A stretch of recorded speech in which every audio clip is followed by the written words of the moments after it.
Hey guys, there is a story in Exodus chapter 15 that I want to tie in to the covenant and the cup and bitter and abundant. Just some thoughts that I want to share with you in my digging and looking. This is one of the things that really came out and popped out. So there's a couple of things that I really want to share. I still have so many notes on the cup. But in Exodus chapter 15, the children of Israel have come out of Egypt. And that in and of itself is such a big moment in the history of the Hebrew children, the Israelites. And so let's start in Exodus 15, verse. This is gonna, guys, just come on with me, read this. Verse 20, Exodus 15, verse 20. Then Miriam, the prophetess, the sister of Aaron, took a timbrel in her hand, and all the women went after her with timbrels and dancing. And Miriam responded to them, "Sing to the Lord, for he has triumphed gloriously and is highly exalted. The horse and his rider he has thrown in the sea." Then Moses led Israel onward from the sea, and they went into the wilderness of Shur. They went 33 days, 33 miles, in the wilderness and found no water. When they came to Marah, they could not drink its waters, for they were bitter, for it was named Marah, bitterness. The people murmured against Moses, saying, "What shall we drink?" And he cried to the Lord, and the Lord showed him a tree, which he cast into the waters, and the waters were made sweet. There the Lord made for them a statute and ordinance, and there he proved them. A couple of things I want to bring out here. One, we go from yes to what? I mean, the emotional roller coaster of the Egyptians really is, for us reading it, sometimes we might think, my goodness, what were they thinking? But at the same time, we probably do a lot of the same thing. And truly, they had not been dependent on God during their time in Egypt. They depended on the Egyptians as their source.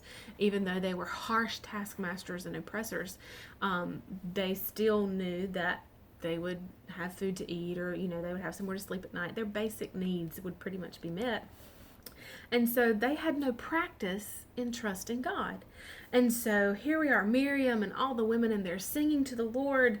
And it says, "Sing to the Lord, for he has triumphed gloriously and is highly exalted." Wonderful, great. They have just crossed the Red Sea, guys, okay? And then Moses led them on into the wilderness of Shur. They went 33 days, 33 miles. Just interesting, okay, that they had traveled 33 days. And at 33 days, they come to the place of Marah. And they could not drink the water there because it was bitter. At 33, they came to Marah and found bitter waters.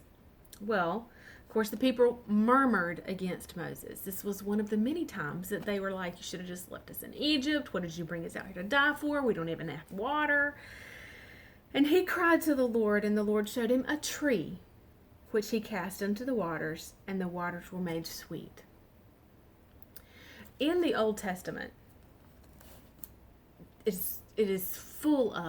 is types and shadows of the New Testament, of Jesus. And so, let's just connect some dots. 33 days they came to the bitter waters of Marah. At 33 years old, Jesus came to the cross, and he gave himself as a sacrifice for us. The cross, a tree. And I looked up the word bitter,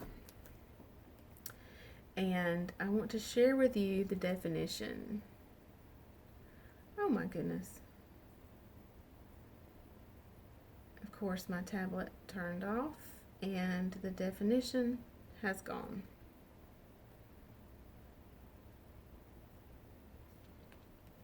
All right.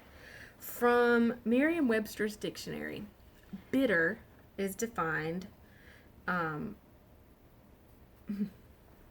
one of the definitions is distasteful or distressing to the mind, or marked by intensity or severity, accompanied by severe pain or suffering.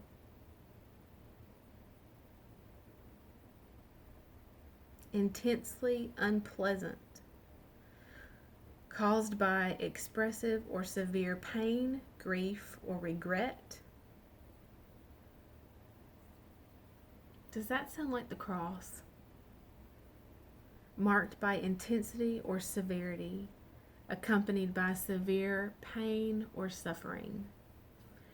And when the bitterness of the cross was taken, or even in Exodus 15, when the cross, when the wood was thrown into the water, it neutralized the bitter, and the waters became sweet.